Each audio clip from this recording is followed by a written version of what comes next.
foi companheira desde que me vi como ser humano. Mas é necessário fazer o divórcio desta companheira. E a melhor maneira de divorciar-se da depressão é amar. Comece amando-se, introjetando no seu mundo íntimo a certeza de que você veio à Terra não para ser depressivo. Como no primeiro dia apresentamos o PPS, você está apenas distraído pela depressão. Reencontre a beleza da vida.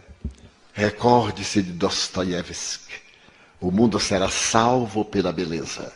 Faça algo por você mesmo, fazendo algo por alguém. Então já está na hora não de se perdoar, mas de se libertar desta ave agourenta que é a depressão. E saia do escuro, viaje na direção do sol. Não faltam crianças drogadas para você levar um pouco de acolhimento. Não faltam idosos necessitados de uma palavra de carinho nas ruas do mundo ou nos depósitos onde se colocam os macróbios. Não é uma questão de auto-perdão. Você necessita somente de coragem para, quando sair daqui, dizer: quando eu era depressivo. Porque a depressão tem muito a ver com o histórico da nossa existência passada. E esta é a existência da libertação para o futuro. Levante-se, pois, sorria.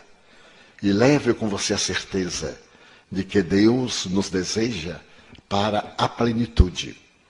A depressão, o transtorno do pânico, ou qualquer outro desses fenômenos desequilibradores, não passam de acidentes em nossa jornada evolutiva. Desta forma, nós o adotamos como filho do coração e lhe estimulamos, e o estimulamos a que prossiga de cabeça erguida, vendo também aqui alguém que foi vítima muitas vezes das sombras do pássaro negro e graças à certeza da imortalidade, ao invés de acolher essa tristeza perturbadora, optou pela imensa alegria de viver. Porque reencarnar está muito difícil. A fila tem 14 bilhões. Quem desencarnar agora vai demorar um pouquinho para encontrar vaga. Então aproveite agora que está reencarnado neste mundo de 7 bilhões e 250 milhões. A Terra pode agasalhar 21 bilhões de seres. É a população que Jesus reservou para o nosso planeta. Então, abandone a depressão. E não pense que quando desencarnar, pense que agora, enquanto reencarnado, tem o direito de amar, de ser amado, de sorrir, de cometer todas as bobagens do mundo. Elas também fazem parte da nossa vida. Não pode haver nada melhor do que uma queda dos outros. Pode ser a queda mais trágica, a gente acha graça. E quando é a nossa queda, nós temos dois comportamentos. Se alguém estiver olhando, a gente cai e ri. Mas se não tiver, de fazer, que desgraça. Então, saia da queda sorrindo, triunfante. Seja um vencedor e não um vencido. Como o Espiritismo vê e explica o autismo e como podemos ajudar os autistas? O Espiritismo elucida que o autismo, genericamente, como os transtornos esquizofrênicos, as degenerescências nervosas, as anomalias fisiológicas, a anencefalia, a ausência de cérebro, a hidropsia e outros tantos processos dessa natureza são frutos da reencarnação.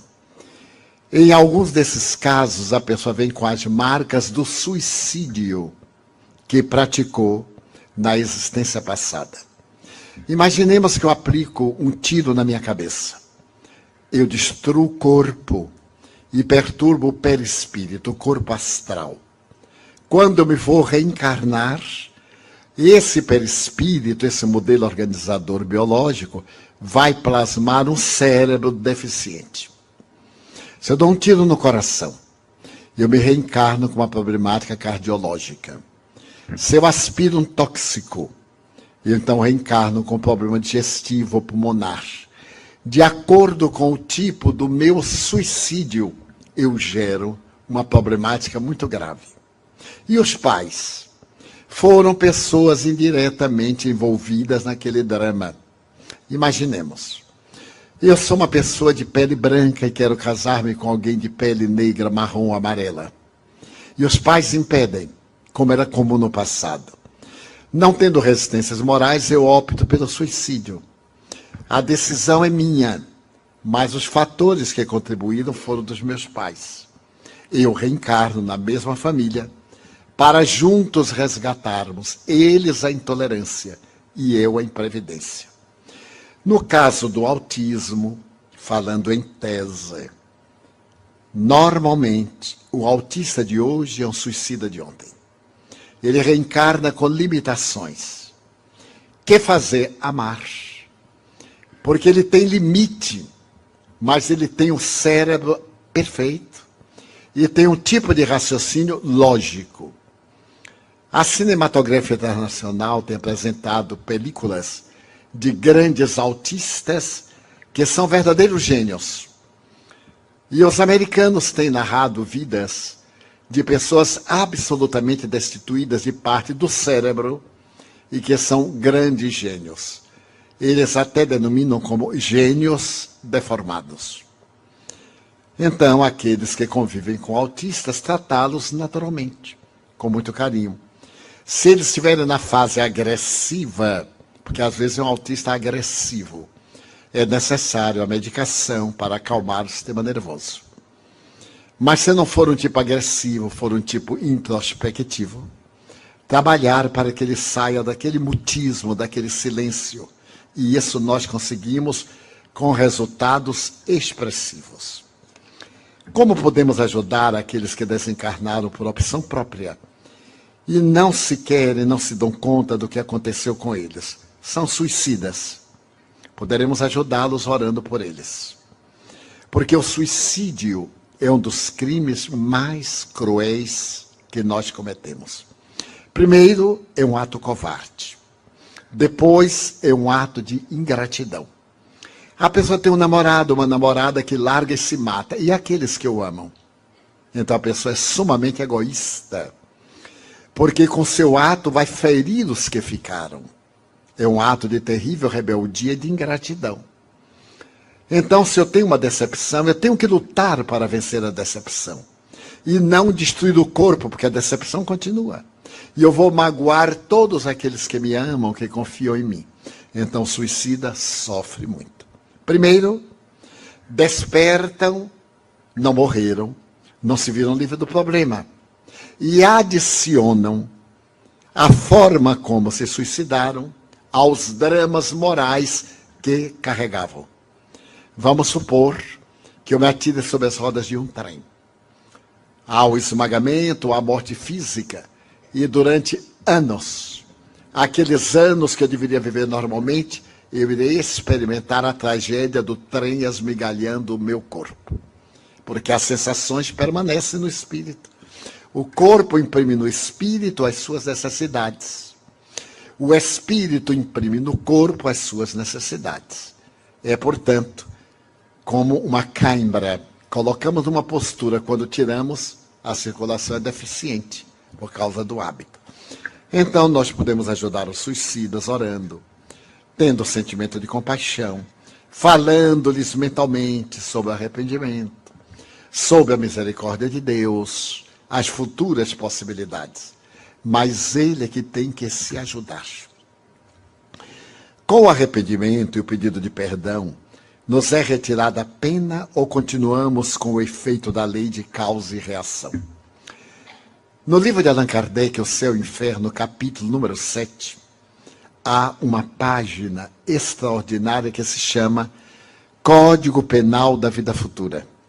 São 34 itens que dariam para um verdadeiro tratado de jurisprudência ou de direito internacional. E Allan Kardec considera exatamente essa questão. Ele diz, por exemplo, todos nós erramos. Quando nos damos conta, nós nos arrependemos. Passamos pelo primeiro estágio. Ao nos arrependermos, nós sofremos expiação. Mas isso não basta. Depois que nós nos arrependemos, então o que fazemos? Pedimos desculpas. Mas isso não basta. É necessário anular o mal que nós fizemos, através do bem que possamos fazer. Então, eu ofendi alguém e peço-lhe desculpas. É um ato generoso. O outro me desculpa, mas eu continuo em débito. Eu tenho que fazer um bem para que anule o mal que eu fiz. Eu vou ao banco e peço um empréstimo.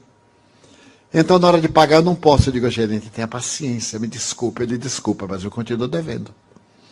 Eu só me reabilito quando cessar o meu débito. Então, o que posso fazer? Eu digo ao gerente, eu devo $1.000. Você empresta-me 3.000, eu resgato os 1.000 que devia, fico com 2.000 que eu vou investir e pagarei os 3.000 oportunamente. Se ele for um gerente hábil, ele concorda, porque dá uma outra oportunidade. Então eu faço mal, arrependo-me, procuro reabilitar-me. Se o outro me perdoar, ótimo para ele. Eu continuo devendo. Se não me perdoar, pior para ele, que passa a ser devedor. Porque é da lei.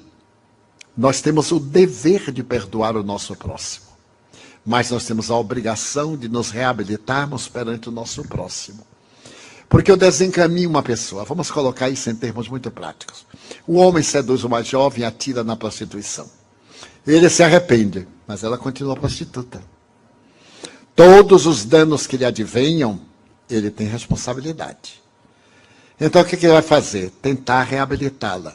Mas ela já se acostumou, não quer. Agora o problema é dela. Ele, então, vai fazer o bem a outras pessoas para anular esse mal que fez. Então, em toda ação, é uma contabilidade. Deve haver. Devo, coloco, regularizo. É uma lei, portanto, extraordinária, porque nos dá dignidade. O inconsciente coletivo tem responsabilidade nas tragédias planetárias de maneira nenhuma. As tragédias planetárias fazem parte do processo da evolução. No Livro dos Espíritos, na terceira parte, Allan Kardec pergunta, o que pretende Deus com a destruição? E os Espíritos respondem, é necessário que tudo se destrua para poder renovar-se. E o que pretende Deus? Fomentar o progresso. Na 742, o que pretende Deus com a guerra? Por que existe a guerra? Por causa da predominância da natureza animal do indivíduo sobre a natureza espiritual e o desbordar das paixões. E o que pretende Deus com a guerra? Apressar o progresso. Porque aquele que não ouve o amor, ouvirá o sofrimento. Portanto, é uma lógica. A doutrina tem uma lógica, uma ética cartesiana, perfeitamente básica. Como interpretar a relação do Oriente contra o Ocidente? Se o homem tem o poder de destruição através das armas nucleares, mesmo assim o mundo estará protegido da destruição? De maneira nenhuma. É o quarto fator que pode haver o fim do mundo, uma guerra nuclear. Mas esta guerra nuclear, dizem os estrategistas militares, não acontecerá. Acontecerão guerras locais, porque uma guerra nuclear, o vitorioso morrerá em cima do vencido.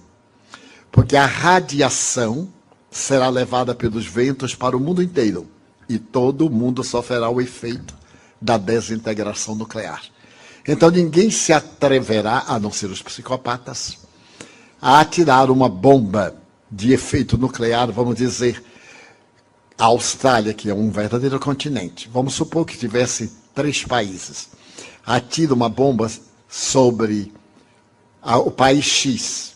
Mas a bomba não fica somente ali. Os ventos vão levar e atinge o país que entregou. Há uma obra notável de um grande místico italiano, Pietro Baldi, A Grande Síntese. E ele diz exatamente isso. Uma terceira guerra mundial é improvável. porque o vencedor tombaria sobre o vencido. O que acontece? As grandes nações provocam guerras nos países dos outros. Vejamos a Líbia. Os Estados Unidos de um lado, a China e a Rússia do outro. A Síria. Estão brigando nos outros países. Uns protegem os revolucionários, os outros protegem o ditador. E assim eles se liberam das armas ultrapassadas. Porque os depósitos de armas estão sempre em renovação. O que é que fazem com as armas antigas? Vão para a Colômbia, vão para os países da África, nesse comércio nefando das grandes nações, protetoras da paz e fomentadoras da guerra. Então nós vimos, com todo respeito, não é nossa área política, mas uma análise, nós vimos os Estados Unidos querer implantar a democracia no Oriente. É um sonho. Uma cultura de 5.000 anos, como era a antiga Pérsia, hoje o Irã. Uma cultura como a do Iraque, 5.000 anos. A antiga Babilônia, a antiga Síria. Não pode ter liberdade democrática por causa das ditaduras multimilenares. E depois, vocês estão obrigados a ser, a partir de agora, democrata. Mas se a democracia é a liberdade de escolha, como é que eu posso obrigar a pessoa a ser livre? Em verdade, não era nada disso. Não havia armas nucleares de extinção coletiva, como ficou provado. Era interesse do petróleo. As guerras, como agora no Afeganistão e etc., com todo o respeito, são de interesses econômicos. O que é que prevê a cultura moderna? É que no ano 2025 é provável que haja uma grande guerra.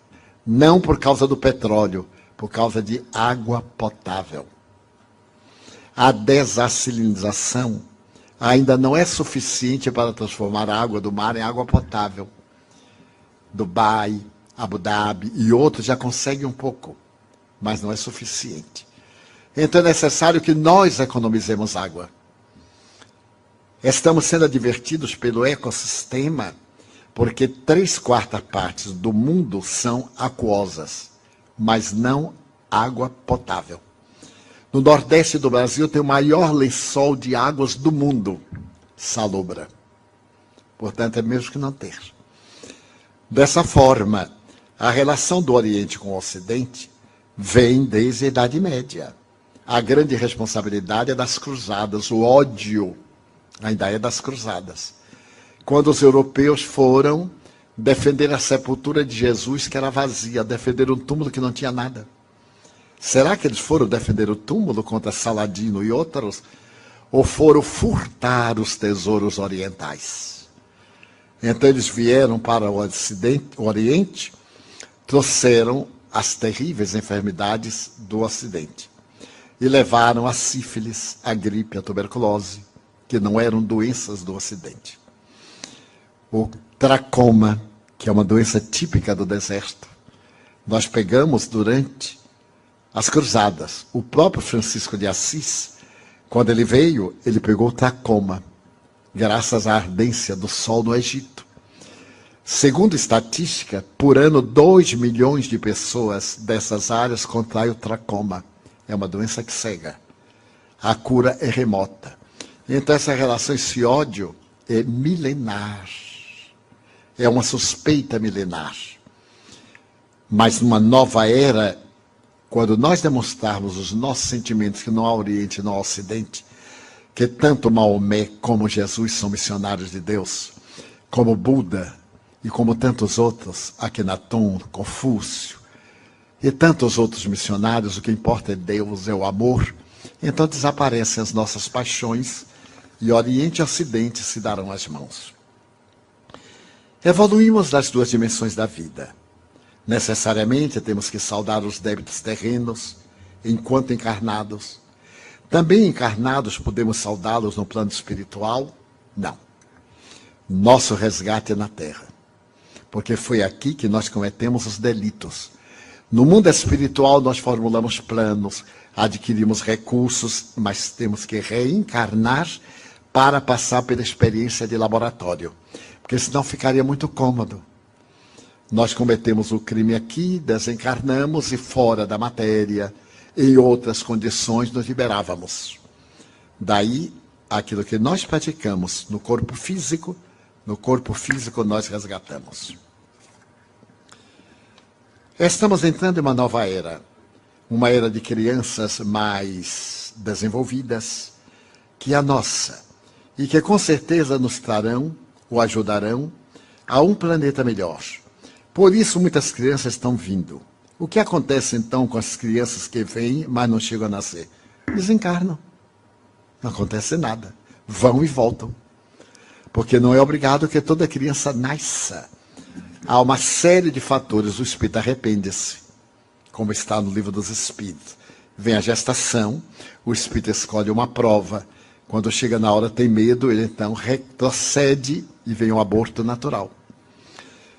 Pode vir uma criança que desencarnou pelo suicídio e então nasce e tem uma morte imediata. Volta para o mundo espiritual.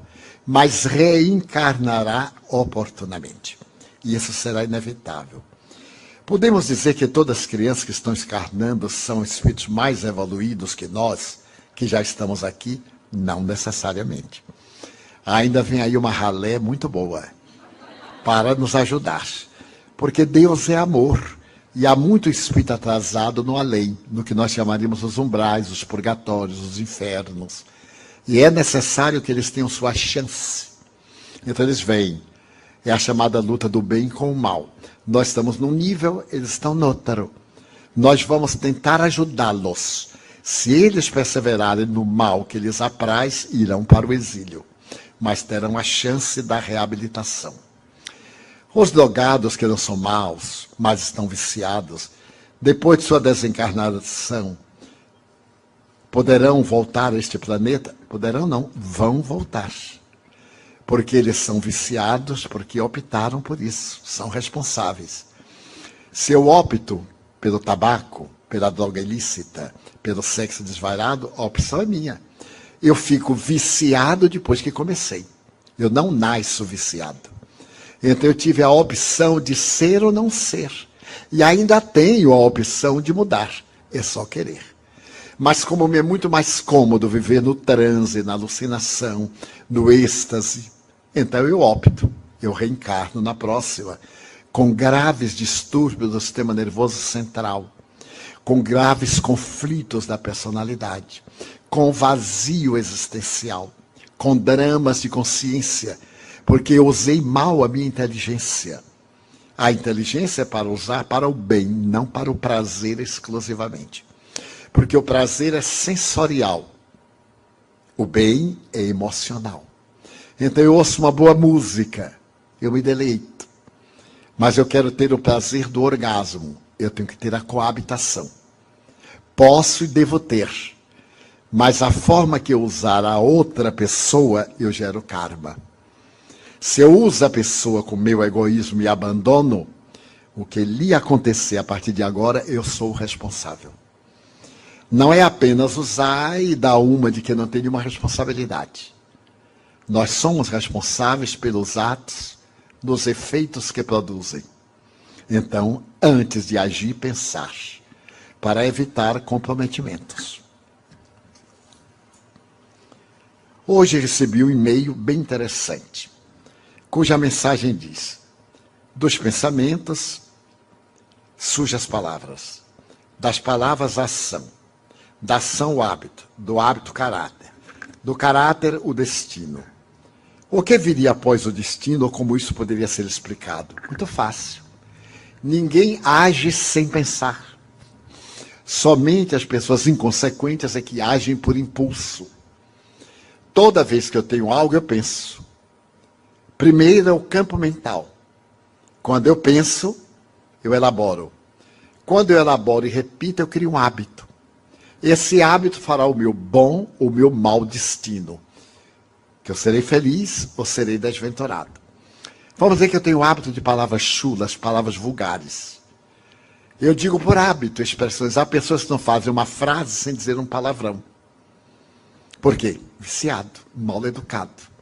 E há outras que fazem imensos discursos e não dizem uma palavra vulgar, o hábito. Então nós temos bons e maus hábitos. Quem não tem bons, tem maus hábitos. A isso chamamos educação. Criar hábitos saudáveis. Então, é uma pessoa educada. Quem tem hábitos doentios é uma pessoa deseducada. Então, qual é o destino? Se a pessoa é educada, é uma pessoa pacífica, harmônica. Se não é, é uma pessoa desequilibrada. O que é que vem depois? O sofrimento. Então, é necessário que nós geremos atos defluentes de palavras. Pense no bem, e o bem acontecerá. Evite o pessimismo e não entrará em depressão. Ah, mas eu não consigo. Eu não quero. Toda vez que nós dizemos eu não consigo, estamos dizendo eu não quero. Porque sempre quando nós queremos, nós conseguimos. É uma questão de hábito. Como nós não podemos ficar sem pensar, toda vez que vier um pensamento ruim, substitua por um pensamento bom. Então estamos aqui. E eu digo assim, aquele cara está me olhando ali, ele está pensando mal de mim. Eu raciocino, mas por que ele está pensando mal de mim? Eu não estou pintado, eu não estou nu. Sou uma pessoa normal, não tenho 4 patas. Então não vejo por que isso. Não, ele está me olhando porque ele está tentando me reconhecer. Aí eu vou rir para ele. Aí eu olho, acabou-se o problema. Então toda vez que vier um pensamento ruim, põe um pensamento bom. Os psicólogos dizem que durante o dia nós temos 95 mil pensamentos. Eu não sei como é que eles contaram. 95 mil. 90 mil repetitivos, depressivos, pensamentos viciosos, negativos. E isso nas pessoas normais. Nos anormais, 95 mil pessimistas. Temos aí uns 3 mil pensamentos mais ou menos. E alguns pensamentos bons. Vamos reverter a ordem. Vamos cultivar os pensamentos bons o máximo de tempo. Não é ser santo, não. É pensar coisa boa. Porque é o prazer de pensar coisas negativas. É um prazer mórbido. É um costume. É o hábito de querer ser infeliz. Eu encontro pessoas que têm tudo para fruir de uma vida agradável. E que fazem tudo para ser antipáticos. Até nós no Brasil temos esse ditado. Se a gente pode complicar, para que facilitar? E aí vive complicando a vida. Eu, por hábito, não reajo. Por hábito. Algumas vezes escorrego. Mas, por hábito, não reajo. E certo dia eu ia caminhando e veio uma pessoa, deu uma trombada em mim e me derrubou. E ainda me olhou com raiva. Eu digo assim, desculpe estar na sua frente. Eu não previ que via um trator sem freio. A pessoa desarmou, né? Porque me derruba e ainda tem razão. Desculpe eu estar na sua frente. Se eu tivesse previsto, eu deixava o trator passar. E como eu disse em palestra anterior, quando me pisaram no pé aquela montanha, eu digo, não está sentindo uma coisinha fofa embaixo do seu pé? Ah, estou. É meu pé. Tire a sua pata de elefante. Aí eu dei uma patadinha. Tire a sua pata de elefante de cima do meu pé. Então, é sempre bom cultivarmos pensamentos bons. Ah, mas eu não tenho jeito. Leia. Tem ali o livro Vida Feliz. Não é propaganda, não. É anúncio. Como eu tenho um amigo que trabalha com imobiliária, né? Então eu já peguei o hábito de vender. Leia uma frase. E durante o dia pense nessa frase. Abra o Evangelho segundo o Espiritismo. Se não é espírita, abra o Imitação de Cristo. Que é uma obra da Idade Média, uma obra notável, de Tomás de Kempis. Leia uma frase e durante o dia pense naquela frase. Eu diariamente leio uma questão do Livro dos Espíritos de Allan Kardec. Há 58 anos que eu leio todo dia. Hoje com o iPad, eu acho chiquérrimo, né? Então é só clique, aí eu olho. E durante o dia eu fico pensando. Vem uma coisa, vem outra, eu volto. Então não há tempo para me aborrecer. Se a coisa me aborrece, eu digo, estou perdendo meu tempo. Aí eu volto ao pensamento. Porque o fato de ficar aborrecido não resolve o problema, piora. Então aconteceu o problema, eu digo, deixa para lá, vai resolver. E daí a pouco ele se resolve. Então é muito fácil encontrar a nossa plenitude. É somente buscar. É possível passar uma encarnação com obsessão sem saber e saber somente quando passamos para o outro lado? É sim. Há muito mais gente obsidiada do que pensa. Porque nós vivemos num mundo de vibrações. Os semelhantes se atraem, os contrários se afastam. É uma lei da física. Todo semelhante se atrai. Vivemos em sintonia. Se eu tenho uma vida depravada, eu vivo cercado de espíritos vulgares, então eu sou um obsidiado.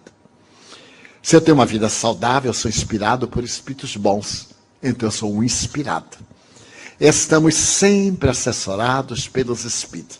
Mas não é tese do espiritismo, não. É o apóstolo Paulo que diz: há uma nuvem de testemunhas. Essa nuvem é de desencarnados.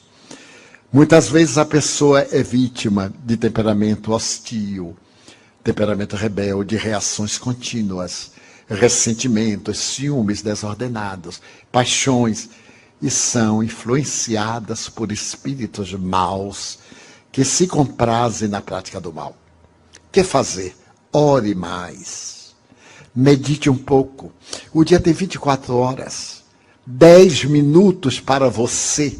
O você interno, 10 minutos. Ah, eu não tenho tempo durante o banho. Já que está ali tomando banho mesmo, fico pensando na coisa boa. Durante a hora que faz a barba, ou que cultiva a barba, que penteia o cabelo, ou que não penteia o cabelo. Sissi, a imperatriz da Áustria, que é tão bela, demorava 3 horas sendo penteada. As amas penteavam-na para botar joias 3 horas. E ela era uma jovem tão inteligente, era a imperatriz da Áustria, aproveitava essas 3 horas do penteado para aprender francês. Então a mestra de francesia ficava dialogando com ela enquanto as amas penteavam-na. Então ela fazia 2 coisas de uma mesma forma. Nós poderemos ganhar o tempo. Enquanto fazemos a barba, pensamos numa coisa boa. Planejamos o nosso dia. Enquanto penteamos, imaginou o tempo que a mulher perde ou ganha despenteando o cabelo. Eu tenho um caso muito interessante. Aconteceu em Hollywood. A moça ia ter um casamento e deixou para pentear o cabelo no sábado pela manhã, porque o casamento era tarde. Mas no sábado pela manhã, todas as mulheres vão ao salão, porque sábado à tarde tem que estar bonita para de noite, para domingo e etc. E então ela vai a um salão, não encontra vaga, vai a outro, não encontra vaga, e chegou em casa descabelada. O marido disse: nossa, ficou bonita, quem foi que penteou? Então imagine quantas horas nós gastamos, às vezes, sem pensar em nada. O que é que está pensando? Nada. Pense numa coisa boa, preencha a hora. Quais os pontos fundamentais para enfrentar melhor nossa solidão neste plano? A melhor técnica é ajudar o outro. Se você é solitário, torne-se solidário. Quem é solidário não vive solitário. Se eu estou na solidão, eu vou visitar um asilo de velhos. E aí vou ouvir o velho contar pela 1000ª vez aquela mesma coisa. Porque quem não morrer vai ficar velho. Esta é a vingança dos velhos. Quando alguém diz assim: puxa, o senhor viveu muito. Então eles dão um riso e dizem: pois é, eu já cheguei até aqui, você eu não sei se chega. Olha a vingança. Então, a família jogou lá para se ver livre. Ninguém faz ideia de quanto é bom visitar um idoso. Ele contar as mesmas coisas, queixar do filho. E a gente diz assim: mas é verdade. Não discuta porque perde. É verdade. Ele se renova. E para ficar uma mensagem, 2 homens estavam no mesmo quarto. Eram 2 doentes com graves problemas ortopédicos. Um deles estava junto à janela e o outro estava na outra cama, ao lado da parede. O que estava na janela olhava lá para fora e dizia: meu Deus, que lindo jardim. Olha a fonte jorrando água, as crianças brincando, as empregadas tomando conta dos bebês. Mas que lindo dia de sol. E o que estava longe: até nisso eu sou azarado, nem vejo a paisagem. E na sucessão dos tempos, o que estava ali perto morreu. E quando vieram tirar o cadáver, o que estava do lado disse: ponha-me ao lado da janela. E de imediato trouxeram-no. Quando os enfermeiros saíram, ele levantou e olhou. Quando ele olhou, era um muro. Não tinha nada. O outro olhava a beleza que gostaria de ver lá fora. Todos nós temos beleza interior. Não permitamos que os muros da vida criem dificuldade. Na vida de todos nós, poderemos ser o muro que impede a passagem, o ponte que liga a criatura de um extremo ao outro. Não pode haver nada melhor do que ser ponte, porque o mundo está cheio de muros e de paredes. Como é o nosso último encontro público, desejamos agradecer a Glória Caloroi, sua equipe, aos trabalhadores da Casa dos Franciscanos, do Joana de Cusa, agradecer a gentileza de todos que realizaram este magnífico trabalho, dos que são generosos, levando-nos, trazendo-nos, e principalmente dos senhores, sem cuja presença não teríamos oportunidade dessas reflexões. De todo o coração desejamos que algumas sementes fiquem, germinem, e quando fizer um raio de sol e der a primeira flor na primavera do mundo do futuro, lembrem-se que um dia passou pelo caminho de todos os senhores uma alma aflita e necessitada, que buscando o amor falou de beleza. Thank you very much.